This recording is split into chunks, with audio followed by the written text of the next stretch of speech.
pick up on page 56. This is chapter 6.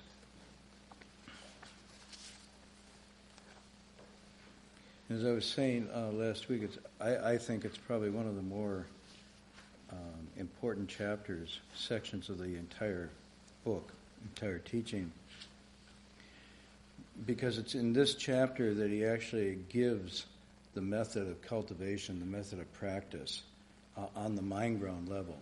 So he's not specifically giving out, you might think a traditional Dharma door like reciting the Buddha's name or bowing or sitting in meditation or even memorization or study of text, but rather he's giving a method of practice that is very human, very accessible, very in the here and now, psychological, if you will, psychological, emotional, not quote religious per se even, and it really has to do, if we look at especially tonight's section, the whole thrust of this is how do we become better people? How do we become really good people? How do we perfect our humanity, so to speak? So this is really an exercise or a teaching about how one would go about not being a Buddhist, but being a Buddha. And it's very different. And so if we look at this, he's taken a very traditional 4-line vow. These are intentions or resolutions that are made, and these vows become the foundation for one's life, one's practice. In other words, you're making a very conscious and considered intentional statement, promise, resolution, resolve, however you want to say that, but it's a deep intent. And behind that intent is the motivation, which is really in place, because the intent is the statement of where this wants to go. But the motivation is most important behind the intention. And the motivation here is to realize the fullness of my own person, become awakened, fully awakened, and simultaneously is part of that awakening to realize that I am not apart from all other things and living beings. And therefore, my path to awakening is inextricably connected with others' path to awakening. And in fact, part of this vow, you can see this in the life of the Buddha as well. When the Buddha begins his path of cultivation, it isn't so much for his own liberation or the end of his own suffering, but he doesn't see that his suffering and his aging and sickness and death that's coming on upon him is any different than any other living creatures. In fact, he sees that it's simultaneously the whole web of life is involved in this seemingly senseless or riddled conundrum of we're born, we age, we get sick, and we die, and no one escapes this. And it says at that point he's stirred by grief, he's stirred by anguish, and he's stirred by resolve to figure this out, not just for himself, but for all living beings. This is why it's a mistake, and sometimes to think, people ask me this about the Buddha's life story, yeah, he's a deadbeat dad. And he's presented as a deadbeat dad because he leaves wife and family and goes off. But you notice if you read the whole story, he goes off to solve this problem, in a sense to become a physician that can heal deep human suffering and angst. Then he returns to the family, and he returns changed. So he doesn't leave these relationships, but he changes the fundamental structure of these relationships. That's the difference. So otherwise, it really wouldn't be a compassionate awakening. So he doesn't really renounce. He just reorients himself, gets this insight, gets this deliverance, and then returns. Teaches his father. His mother is already dead. Takes on the transformation and teaching, not in a didactic way, but in a very human way with his wife and his child. And his son actually then joins him in the order and becomes a young monk. And some of the best teachings are the father-son teaching in there. Sometimes they're comical and funny because the son is just a boy and a child, and like all child, does all kinds of things. And so the Dharma is given throughout the life to this little boy up to ancient kings. But the one with the teaching that Rahula is his son name is really interesting. But the point I'm making is what he found in this discovery that he made was, first of all, this potential to have a full understanding of things as they really are and to deeply end the suffering associated with this conditioned existence is available to everyone. It wasn't unique to him. So his first realization is that all human beings, in fact he said all living beings, have this innate potential. So that takes it out of something esoteric or elite. It's very democratic in that sense because it's available. But then the next realization he had was it doesn't come except through the effort on the ground that's given to you to till, which is your own nature.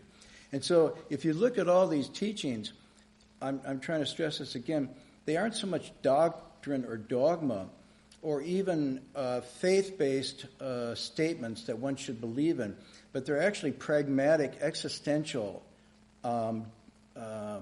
techniques or methods of self-transformation, of deep growth.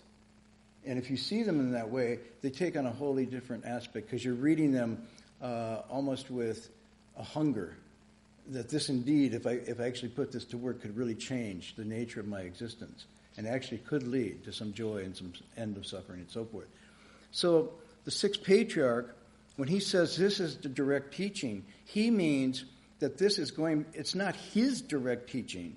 It is the direct teaching to the mind and the heart of the person that has been the hallmark of every Buddhist teaching. So every great teacher that teaches doesn't teach abstraction, but teaches in the concrete, in the here and now, in the human. And in fact, the teaching that is most suitable is the one that is kind of customized for you. In other words, the one you most resist. And I'll come back to that a little more on tonight. But so on page 56 in the middle, we read these vows last week. And then he goes through, and I'm going to read this through right to 57 and take this as a whole because I think it's better taken as a whole. The thrust of this, you will see in the four vows, always comes back to the same thing. Living beings, afflictions, dharma, Buddhahood, all seeming to be four vast, expansive, out there kind of things. He completely brings it back to the here and now, to within. He's talking about the living beings within one's own nature. He's talking about the afflictions within one's own nature. He's talking about the Dharma. This is very interesting, within one's own nature. And then finally he's talking about the Buddhahood, which is the fulfillment of your own nature. So he turns it around from outside to inside. And when we read, he says, good and wise friends, I always like the way he does this. All of you just said. Did you realize what you just said? He said, all of you just said. I'm telling you what you just said. You said it, but you didn't think about it. I vow to liberate the limitless beings of my own mind. Well, what does that mean, he asked. Does it mean that I, Hui Neng, liberate them? Oops. He says, no, good and wise friends, the living beings, and we put this in quotation mark, because sometimes people just initially think this as sentient beings, living beings, creatures that have sentience and existence.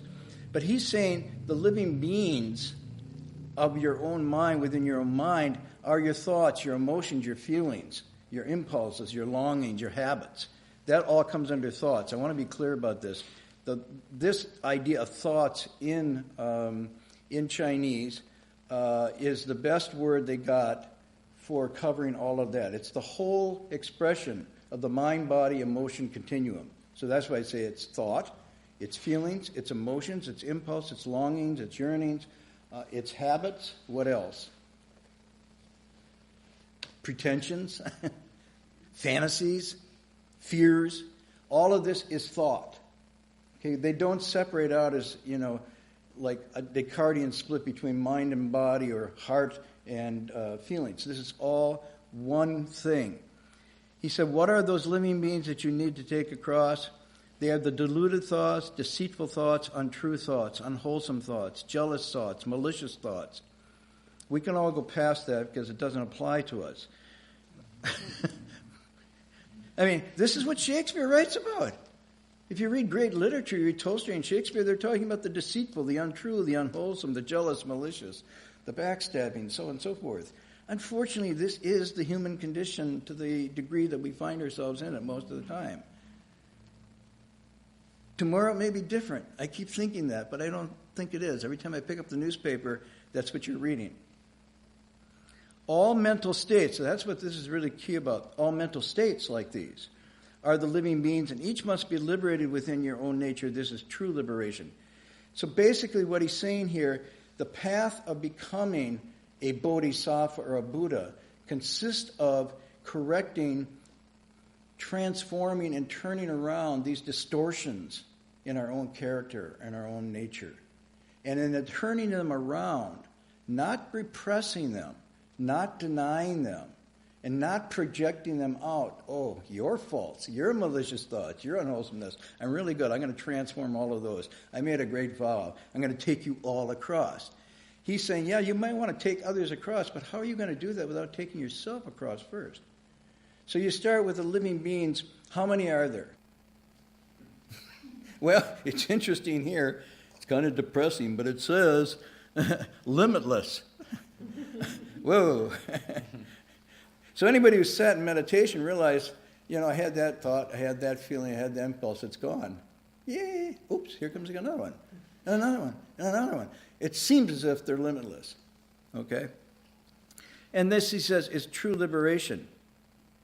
In other words, this is true taking across. This is the true freedom. Freedom from this is, in the Buddhist sense, the ultimate freedom. Because there's nothing tangling anymore. There's nothing disturbing. You're free to let your nature flow unimpeded. Then he says, what is meant by liberating yourself through your own essential nature? Here he's very specific about this.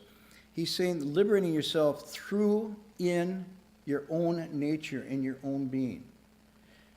It means liberating the living beings of wrong views, false views. Now, wrong or false views here doesn't mean morally wrong necessarily, or even unorthodox, if you want to use that language. When you see false and wrong in this text, and I would say for all these teachings, it means misdirected, won't get you where you're going, dysfunctional. So wrong or off or false means they're not intrinsically that way, but that in holding them or following them or believing in them, you go off in your pursuit of wisdom. They're misdirectional, they're misguided. That's why they're wrong. And then when they use the word Chinese zhong, which means right or proper, again, I mentioned to you with my primitive Chinese that the zhong is a picture of a carpenter square. So it's right because it's centered, because it gets you into orientation with the way. It works to lead to something. So right and wrong here are directional. They're not, sort of metaphysical absolutes, but rather they work. This is why we say this tradition is orthopraxic. It's right in that it leads to a practice that liberates, and not right in and itself because it's correct with some ideology. So that you can see the dynamic quality of right here. He says, these wrong views, the afflictions, delusions within your own mind, and you cross them over by the means of right views, what works, what functionally leads. Now, how would you know this? You have to be stepping. You have to be walking. Now, to be walking, as I saw this summer with the youngest member of the family, it ain't easy. It's like I get up and I walk and it's really easy. When you're 2 years old or 1.5, this is a incredibly difficult undertaking. You ever watched the first steps? There's this joy, and then kaboom, and then there's this terror because you hit your head, and what happened? You had it, and it's gone. And you put one forward, and it's like, whoa, got it. Oh, and you get the other one forward, and you're not so much walking as trying to not fall over. And it looks like walking because you're just moving your steps around to keep from falling over. It's better than crawling, you're convinced, but you get hurt more walking. And so I don't know what goes through a baby's head. I watched this, but it's a complete samadhi. It's a complete absorption, learning this. Now, you could say, if you were foolish, oh, the baby made a mistake. Look at the baby, made him another mistake. Baby got up, baby didn't estimate the distance of that step, and baby made a mistake. Wrong, bad baby. No, no, no. You just say, misstep, try again. So the point I'm trying to make here, in cultivation, you don't want to get into a guilt-laden mind of blaming yourself if a view doesn't lead to where, if an affliction arises, if you make a mistake. Now, you don't want to get on the other side and just sort of excuse yourself all the time, okay? And, it's like, oh, that's okay, it doesn't matter. No, but you want to allow yourself the freedom to see that in the stepping towards this perfection, necessarily there's going to be missteps. And that's how you learn. That's why there's a very famous saying that my teacher always used with us. He says, the way must be walked. If it's not walked, it's not the way. And as you walk, if it's the way, advance. If it's not the way, retreat.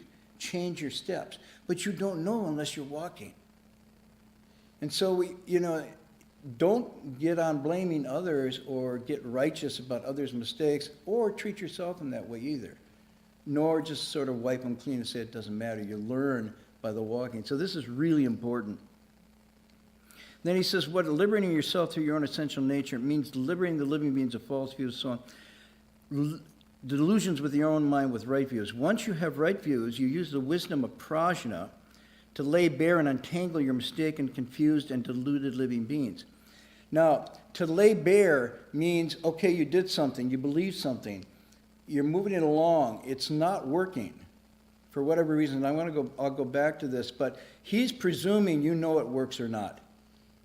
You do not need someone to tell you that your choices, your decisions, your priorities, your moral actions are working or not. You know it. Now, you might not want to admit it. I might not want to admit it and face it, but we know it. We know it very clearly. And what he's saying is, when you see this, what does it mean to use the wisdom of prajna to lay bare? This is really neat, to actually just take it, put it on the table and dissect it.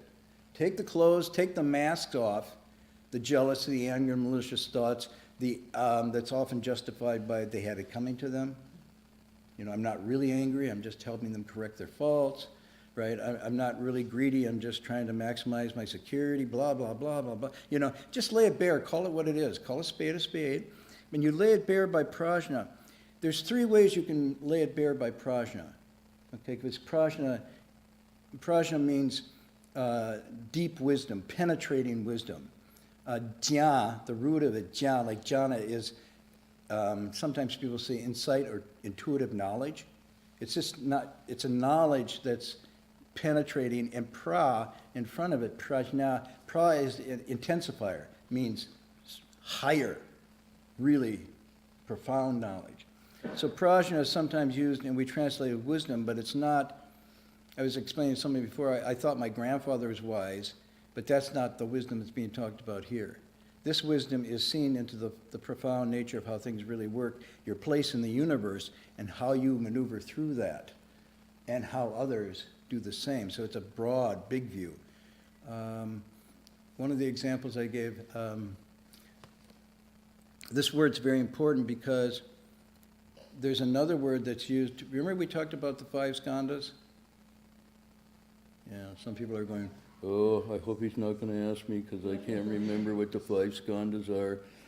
Is it food, fame, wealth, sex, sleep? No, that's not the 5 skandhas. Okay, so, oh, you know the 5 skandhas. Okay, what are the 5 skandhas? I know the 4 skandhas. You know the 4 skandhas. Someone will give you the 5th, maybe. Throw it out. What's the 4 skandhas? So there's Form. sense perception. No. Form. Feelings. Yeah, I see you got help there. Form, feelings. Sense perception.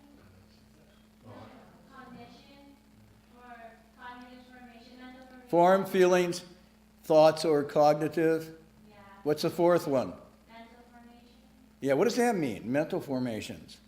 Sounds like a board game. What is it? When you form thoughts. Nah. It's your deep habitual energy. It's some people call it will or intention, but it's also where the habitual energies lie. It's right below the surface, so it's unconscious almost. but it's very powerful. That's called samskara. Okay, and what's the last one? Who helped you? Kian helped you. And do you know the Sanskrit? And don't Google it. What's the Sanskrit? Okay, let me just, the point I'm trying to make here, the last one, which is called consciousness, okay, is vijnana. And what's interesting about this, vijnana, so this is jhana prajna, which is unified, clear wisdom, seeing things as you realize. Vijnana means divided consciousness. It's very interesting. So you don't see the whole of things, you see everything split into particles. And you never piece it all together. It never makes sense. So vijnana means divided consciousness, whereas jhana or prajna is the unified. The example I sometimes think of, I call it pointillism. Everybody familiar with the French school called pointillism? I see some heads nodding, some people don't. I guess you could do it with pixels now, right? Pixelism. But pointillism was really cool because there was a French school of art that was actually came about as science got really popular. Instead of doing painting and waves, and they would do little dots, tiny little dots. And they, yellow dots, orange dots, red dots, whatnot, and they were points, little points.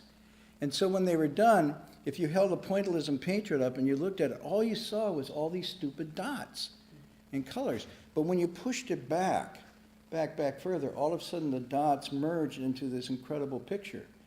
So it's in a sense that when we're too close, seeing things through our self lens, we are seeing the points, we don't see it.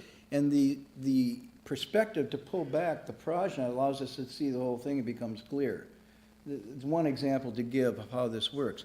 So, when it says you use prajna to lay bare and untangle, there's three ways you can do that.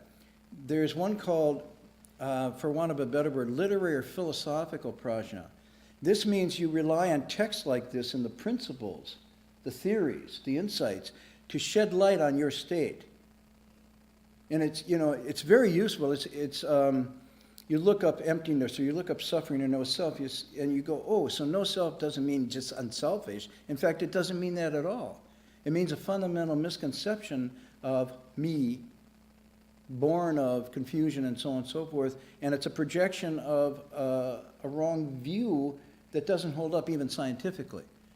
So you can use the text, the literary prajna, to lay through. The next one, anybody know the next level, a form of prajna light? You can see it as a light, an intensifying light that shines on things. What's the next form after literary?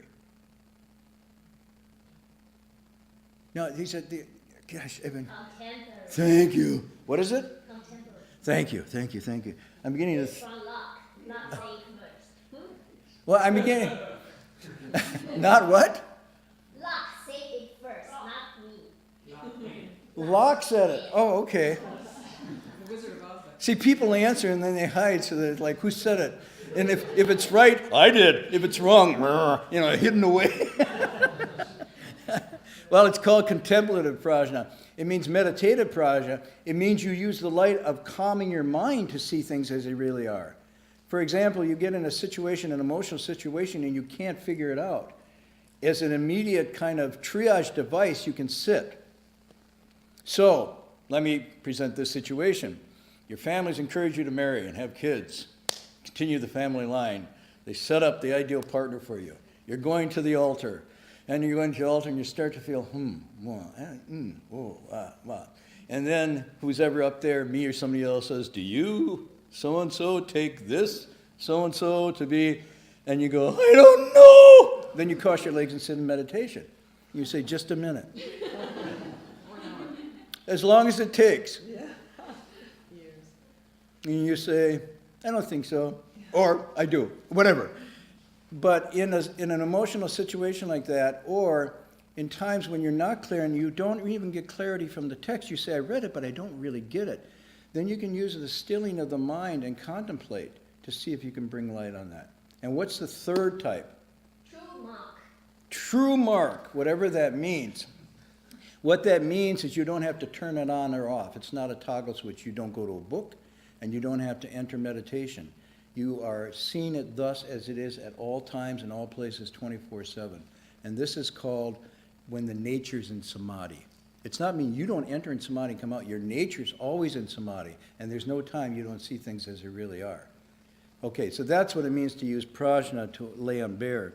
You liberate yourself, each and every one. It says when falseness occurs, this is really key. It doesn't say that falseness won't occur.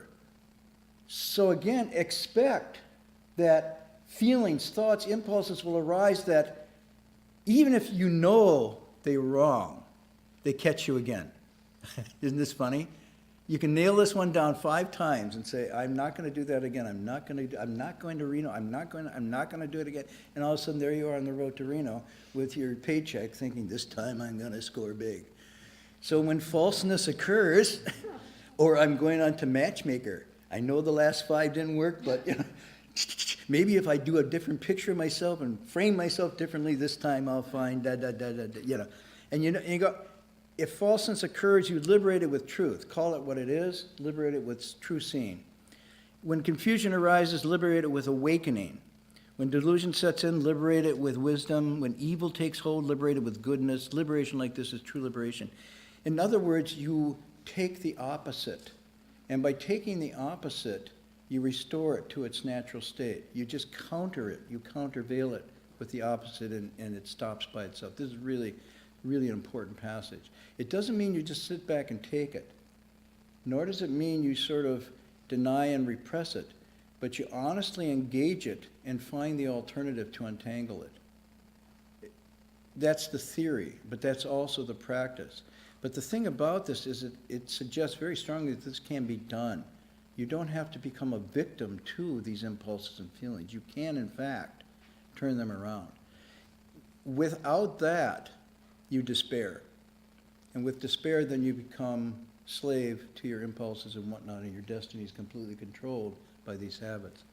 And then finally, he says, I'm going to change the limitless afflictions, meaning using your prajna wisdom of your central nature to rectify the vain and dissolute impulses and ideas of your own mind. I want to read you just a section to describe afflictions, because it's really a technical term. The Sanskrit is klesha, and I'll just read a little bit so you get a feel for what klesha is, what's translated as afflictions.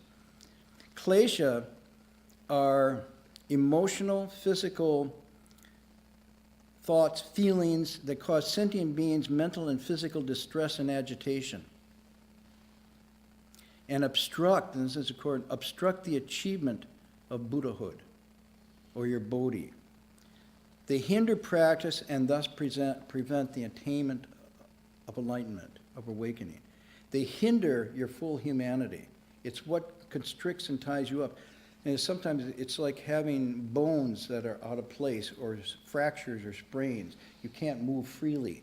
So these are mental and physical. And the interesting thing about them is they both have a latent and manifest quality, as goes on to describe. In other words, they can manifest as full-blown blast, but more often they're latent. They're right below the surface. And then certain conditions arises and they come up. Now you can imagine, if I read you what they are, just take the one which is anger. Wow. Do you ever get the feeling, I just had the feeling this week, I was talking to someone, and I felt like I was talking to a volcano about to pop. And I could see sometimes the neck go, and the muscles would flex, and they'd be this, and then I adjust my language, like, ooh, ooh. Something like you do with a dog, come on, boy. It's just a hair trigger. And it wasn't manifest, but it was right below the surface. Now, I don't know if he saw it or felt it, which is interesting, but I certainly did. Okay? And so is it with jealousy or lust. You think it's not there, but it's right below the surface. It's simmering. That's a samskara thing. That's what samskara means. It's that latent stuff that's right below. And man, it just swoops up so fast, you can hardly control it. So that's one. Let me just read you this other thing because it's really quite interesting. One of the fundamental ones is all mistaken concepts and grasping and clinging to a self, and all the crooked, depraved personality traits harbored deep in the mind are klesha. So this little passage, when it says, the limitless klesha I'm going to get rid of. Okay, roll up your sleeves here, because this is like, seems so simple. Now, the interesting thing I want to point out here, it doesn't go into great detail, so I'm going to share with you some of my teacher's teachings about this, the klesha. When it's manifest, you can see it. It's a little easier to call it what it is, but it's also a little late, you know. And when it's not manifest, he would say we have very clever lawyers inside our consciousness that keep it masked, latent, hid, really, and even if it shows a little bit, justified. It's okay, it's not bad, it's just a little bit. Don't worry about it. You know? And so, between the latent and manifest, it's hard to get down to that level, except when it's manifest too late, latent, it's too hidden. And so, his point was, when you're doing this, your good advisors to show you where they are in fact the klesha themselves. The kleshas themselves are in fact your good advisors. In other words, when, and let me just, I go read this little list again of the klesha, so you get a feel once more of what these are. Basically, avarice or greed, anger, animosity, confusion and misperception, arrogance, pride, wrong thinking, wrong views, and doubt. So feelings of gross inferiority or inadequacy can in fact turn out to be an affliction. Masked as humility. So you have to be careful here. And then it goes into the minor ones. Those are the big ones. Now we go to the minor ones. Wrath, enmity, hypocrisy, worry, anxiety, stress, jealousy, stinginess, deceitful trickery, manipulation, arrogance, and causing injury. Whoa, okay? And then on top of that, the ones that mess it up is lack of modesty and shame. And then you go, my other ones are languor. What's languor? It's not a town in Maine. What is languor? Yeah, it's a kind of just inertia, right? It's just laid back to the extreme. Frivolity, disbelief. Now, disbelief in yourself and in the path is both of those. Sloth, that's a good one. Indolence, forgetfulness. Now, this doesn't mean the forgetfulness that comes with aging. This means inattentiveness. Distraction. Ooh, what? Distraction. Well, Doug was just telling me something. He said he went to the beach in Carmel, and he said there were all these young people, and from a distance he thought, wow, they're all having a good time. And he got closer, and every head was bowed over. He said even couples who had their arms linked were, so nobody, that's distraction. T.S. Eliot has a wonderful line. He says, the modern mind is we distract ourselves from distraction with distraction. Whoa. So this distraction, you could see how this becomes an affliction because you're no longer aware of, and this is what the key is, of cause and effect. Now, I'm not talking about big-time cause and effect. I'm talking about when I have motivation, I have intention, I do action, there's results. What does that look like? Day to day, thought to thought, relationship to relationship. That's what this is asking us to do when it says this is what you cross over. You are asking yourself to pay attention to cause and effect. You cannot be distracted and do that. You can't see it if you're distracted. I mean, of course, you can see how this leads to accidents while driving, but it's a metaphor for the accidents in cultivating one's life because you're no longer paying attention. So that's distraction. Let me, what's the last one? Non-discernment. So that's just a list. Not the whole list, but some list. So the point I want to emphasize here is when he's saying he's empowering us, and we go to this last line, the Dharma, he says, the inexhaustible Dharma teachings means to discern and see within your own nature the truth. Because the sutras are embodied in human nature, they're not from outside. And so the outside sutras are just mirrors to turn us back into our own innate understanding and wisdom. That's all they're meant to be, as catalysts. As for the vow to realize unsurpassed Buddhahood, it's just always cultivating, ing, what is true, appropriate, and right with a humble attitude. You sustain a prajna that is beyond delusion or awakening and the relativities of true and false, but instead see the Buddha nature directly and realize Buddha awakening effortlessly and immediately, right within your own person. And now this last line, which I think is the most important one. The power of these vows lies in constant mindful cultivation. The power of these vows is not magical. It's not like the Buddhas or the Bodhisattvas give an extra spin to it. The power of these vows lies in your own effort. Now, the effort, I think, that's being talked about here, the what's mindful cultivation? It's not the same as cultivating mindfulness, or is it the same? Anybody? Anybody from behind there? Maybe not mindless? Maybe not mindless. No, that's pretty good. Mindfulness is not mindlessness. But some people think it is. See, some people think, I'm going to be mindful of the Buddha. And then they enter a kind of crooked samadhi of mindlessness. I did that when I told you the story, I was driving the bus. And I thought I impressed my teacher with my mindfulness of reciting the Buddha's name. And I had my beads, and I'm driving the bus, and there's 40 people on the bus, and then, blah, blah, blah, blah, blah, and the bus is starting to weave all over. And the teacher kind of taps me. That's not mindfulness, that's mindlessness. He said, turn one wheel at a time. Whoa, I was like, okay, so it doesn't mean you lose contact with reality. So this is very careful. I don't think this means so much nianfo, which is mindful of the Buddha, as nianwo. Sorry. Now, please context. Don't go out tonight and say, oh, he really slandered the teaching. He changed nianfo, mindful of the Buddha, to mindful of me. Wo is the self. But I think that's what he means here. But he doesn't mean selfish, self-centered, like it's all about me, what's in it for me. He's saying mindful of oneself. In Chinese, the expression is wei guang fan jiao, return the light and illumine and examine yourself. This kind of mindfulness is what I think he means here. The constant mindfulness of your own actions, your own words, and your own subtle thoughts. What's going on, thought to thought, day to day, moment to moment? What are you thinking? What are you feeling? What are you being moved by? What are you saying? What are you appearing like?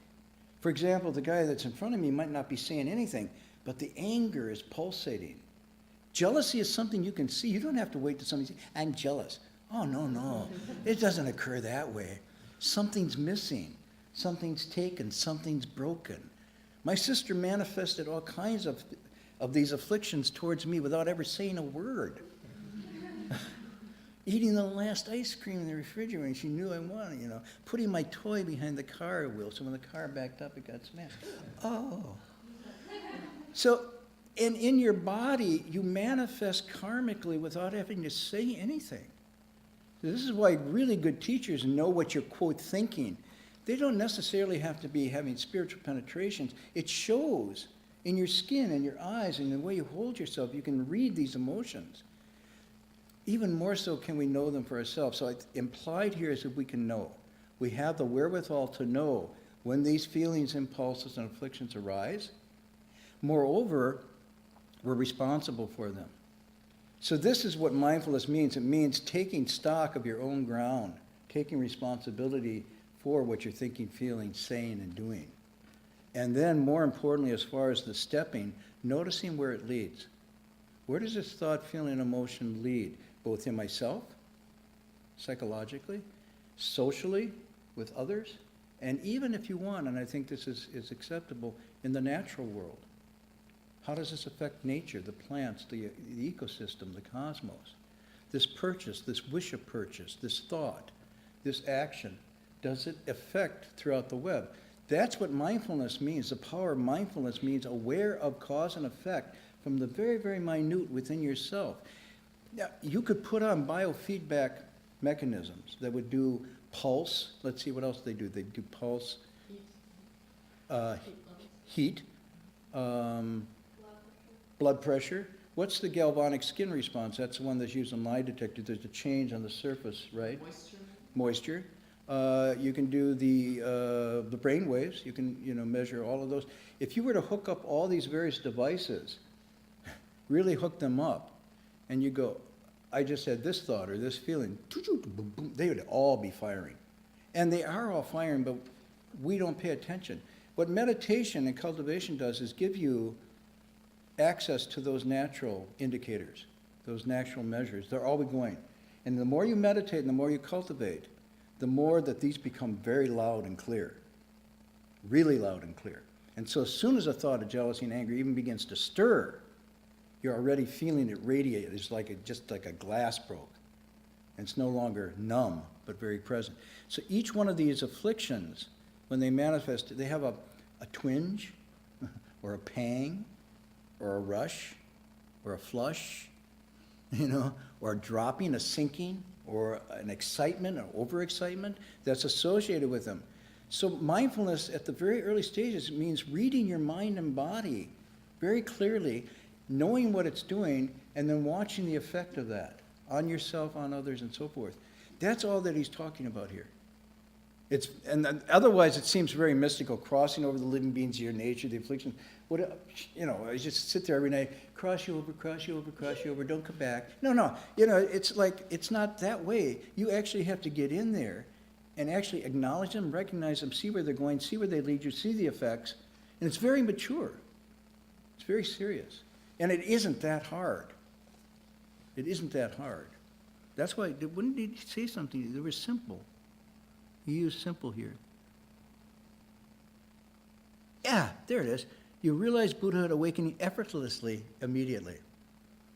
In the line before. Okay, so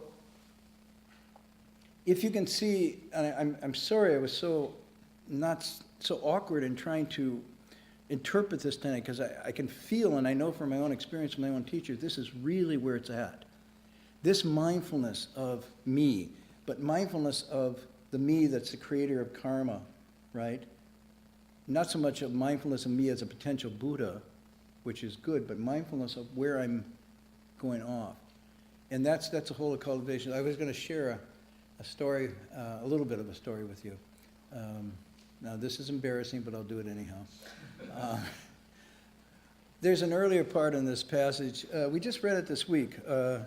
Stacy, can you help me find this? We just did it in proj now about the need of a good, wise teacher. Let's see. 31. Okay. Well, it's also, it's not the very first 23, but the extended part is 31. Oh, right. Okay, so this is really good. So in this part, remember earlier? No, you don't remember. Because you were mindless when I did this. But I actually, if you come here and mindless for 45 minutes, better than be mindful out there for 45 minutes. So either way, sitting 45 minutes mindlessly here is okay. His patriarch, the fifth patriarch, says, I'm going to take you and lead you to leave the monastery, and I'm going to row you across the river. Remember that exchange? And he said, no, I'm going to row you. And he said, well, why would you row me? And he said, well, before the student's enlightened, the teacher rows the student across. When the student's enlightened, the student rows himself across. So then that leads up to this thing about the good and wise advisor. And he says, on the top of 31, each of you realize and directly awaken to yourself. Look within your own mind and see your original nature yourself. However,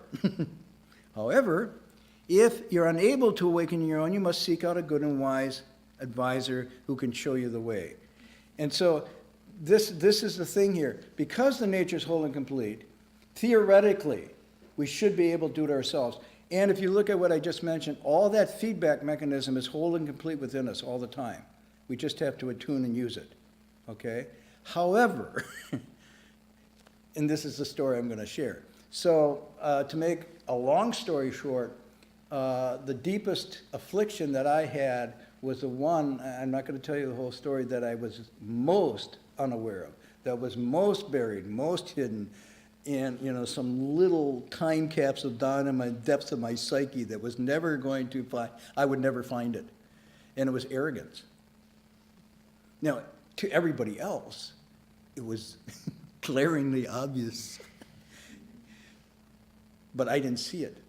And so, in my practice, for 2.5 years, I did bowing and prostrations. It's one of the practices you do to get a handle on, to recognize and cross over arrogance or pride. And so, after 2.5 years, it was a little tiny bit smaller. But I thought, it gone. Gate, paragate, crossed over, all hail, right? And I didn't see that it was really still deeply latent. In some ways, it was gone, and in other ways, all I did was pushed it down and found ways to ignore it and pretend it wasn't there. And so, what the good and wise advisor will sometimes do is give you opportunities to make the latent manifest. Because you wouldn't draw it up yourself. And how does he do that? He baits a hook. He goes, fishy, fishy. And you're going, I'm in somebody. And you go, ooh, whoa, look at that. And you're by then, whoosh, and pull in. So what he did in this case, most of my life was spent trying to be the best, number one. And I don't even know if it was to be the best, but to be seen as the best. And it's very different. I thought it was striving to be the best. But actually, it was striving to be seen as the best, which is quite different. But that subtlety ignored me when I was younger. To me, they were the same. Everybody saw me the best. I was the best. And very competitive, striving to be, first, or to be seen first, or to have the most, blah, blah, blah. And I really cultivated this. And so when I got my teacher, became a monk, and was cultivating, this was the hardest one to work on. I worked on it and thought it was gone. And so we got back to the city of 10,000 Buddhas and settled in a little bit. And the master said, no, the university is really important. I really want the university to thrive because education is the way Buddhism is going to make its way into the modern world and so forth. And, I'm going, yeah. And then he says, now, this disciple of mine here, he's really smart. I'm going, whoa. Oh, you're looking at me. Oh, yeah, well, gosh, he's got a master's degree and he's got his PhD and blah, blah, blah, blah, yeah, well, And he said, so I'm going to make him chancellor of the university. Now, okay, you got to remember, it's like all the light comes down, ta-da, Miss America, oh, thank you all, I couldn't have done it without you, me. The crown goes on, right? And so I'm going, oh, wow, chancellor, wait till my mom hears about this, And and I can hear the gnashing of teeth in the back, but it doesn't bother me. And I'm like, okay, I am chancellor of the university. Well, obviously a bit for the bait, but I didn't see that.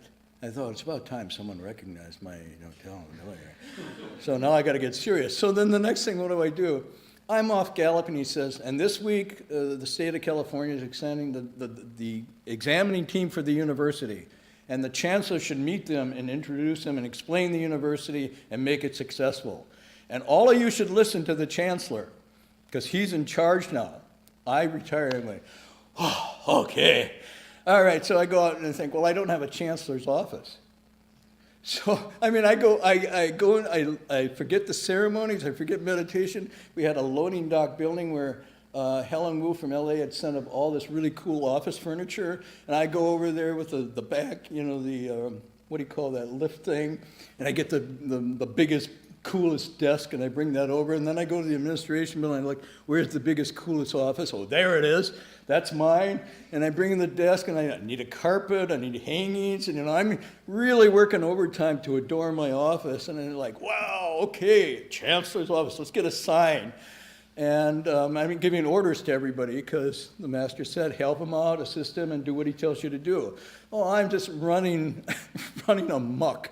And then I don't have a phone. What if somebody calls the chancellor? So I go in and they find one of these really cool phones that have the buttons, that you can hook up to the front desk, because I want to take my calls directly. who's calling? So-and-so, put them through. You know. So I got this whole thing set up. The team comes. I am just, and at this time, I'm going to tell you, there were signs. There's marks to the arrogance when this happens. There's a rush and a flush to the blood. And I could feel it, and I knew it was happening, but I couldn't stop it.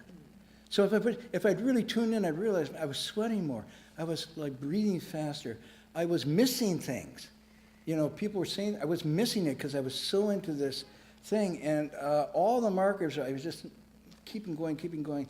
Finally, I had everybody there in the office, and these were nuns and monks and lay people, and I was giving directions how we were going to do this, and the first representative was there, and I was glowing and using humor and all these skills I'd learned, through student council and all these other things I'd done. And I was in the midst of this really flying, and all of a sudden the phone rings. And then I like, who's calling from the front office? It's the teacher, it's the abbot. Oh, well, put him through. And then I do my folk, I said, like, I knew a little Chinese, he says, way, and it's a master, he says, 怎么样? What's up? I said, what's up? He says, no, why are you drunk? Huh? You're drunk. What have you been drinking? Huh? He said, you're drinking yourself. Pitiful. You're no longer the chancellor. You're fired. Leave right now. And the phone hung up. And then everybody's in the office and what am I going to do?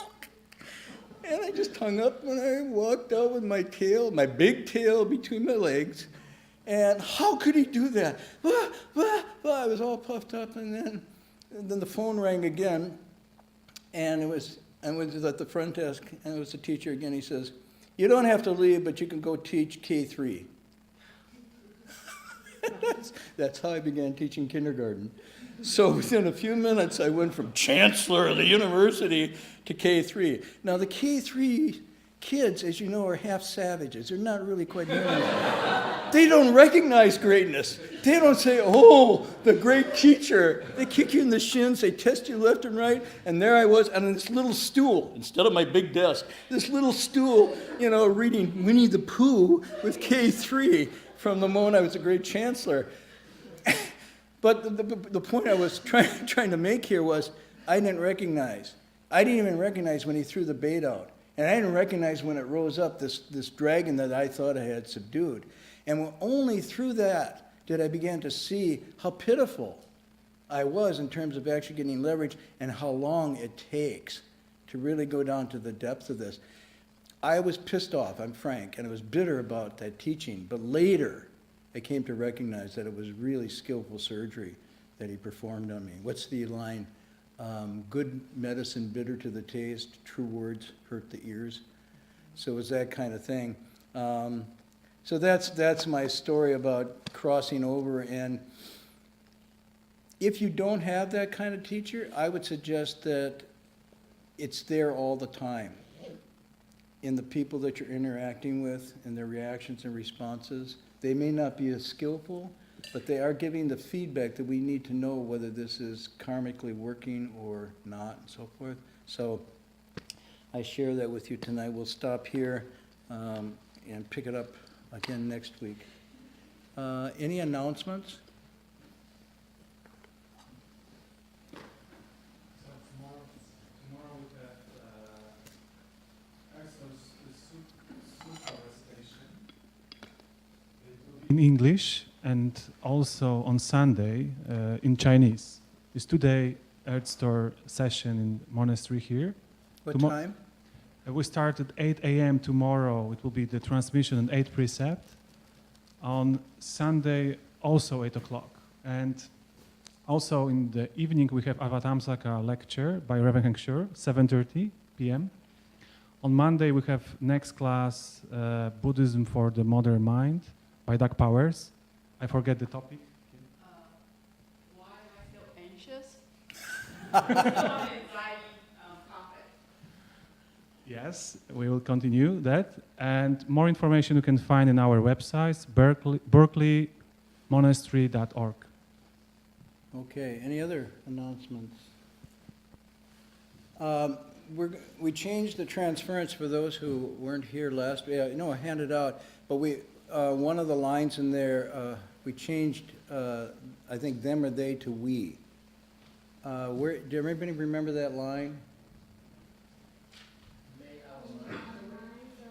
Yeah, instead of may their minds awake, may our minds awake. Of course, if you figure yours is already, you can go back to there, but okay, we'll do it in English.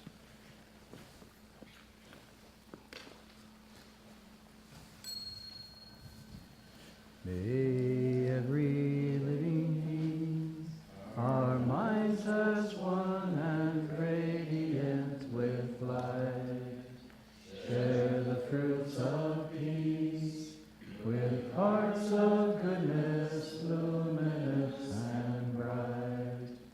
If people hear and see how hands and hearts can find in giving unity, may our minds awake to great compassion, wisdom, and to joy. May kindness find reward. May all who sorrow leave their grief and pain. May this boundless light break the darkness of our endless night. Because our hearts are one, this world of pain turns into paradise. May all become compassionate and wise. May all become compassionate and wise.